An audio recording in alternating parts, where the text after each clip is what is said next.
வயது 12, 7ஆம் வகுப்பு மாணவி, மழலை பேச்சாளர் மற்றும் குழந்தை நட்சத்திரம். ஹமீதியா பெண்கள் மேல்நிலைப்பள்ளி, ராமநாதபுரம் மாவட்டம், கீழக்கரை. இந்த உலகமே போற்றக்கூடிய குழந்தைகள் தினத்தினில் தங்களிடம் சிற்றுரையாற்றுவது எனக்கு மிகவும் பெருமையாக உள்ளது. நம் குழந்தைகள் ஏமாற்றம், திருட்டு, பயம், அழகு, அவமானம், சாதி, மதம் இவை அனைத்தும் தெரியாத கடவுளின் சீடர்கள். நம் மனதினில் 1000 கவலைகள் இருந்தாலும் அதனை மறக்க வைக்கும் மருந்து நம் குழந்தைகளே.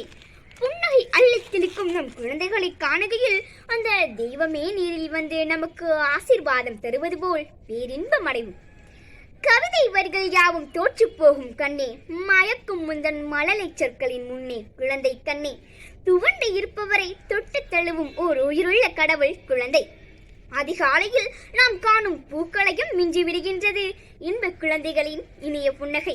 ஆகவேதான் வருடா வருடம் நவம்பர் 14ஆம் தேதி நம் நேரு மாமா அவர்கள் பிறந்த தினமே குழந்தைகள் தினமாக கொண்டாடப்படுகிறது.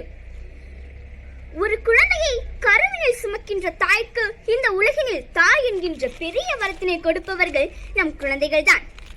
ஆகவேதான் தன் வயிற்றினில் கருவுற்ற பிள்ளையை தாயாக எண்ணி தற்பெருமை அடைகிறார்.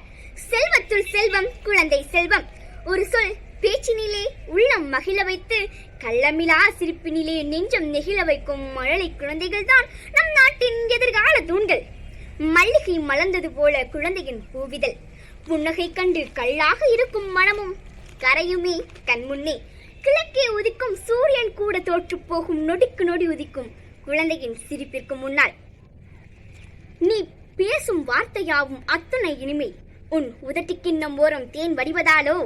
நம் குழந்தைகள் அனைவருக்கும் இனிய குழந்தைகள் தின நல்வாழ்த்துக்கள். நம் குழந்தைகளை வாழ்த்து வளர்த்திடுவோம். நம் நாட்டு செல்வங்களை போற்றி புகழ்ந்திடுவோம். மீண்டும் தங்கள் அனைவரையும் அன்புடன் வணங்கி மகிழ்வது என்றும் தங்கள் குழந்தை நட்சத்திரம் மற்றும் பேச்சாளர் 7ஆம் வகுப்பு மாணவி ஜெயமுகிலா. நன்றிகளும் வணக்கங்களும்.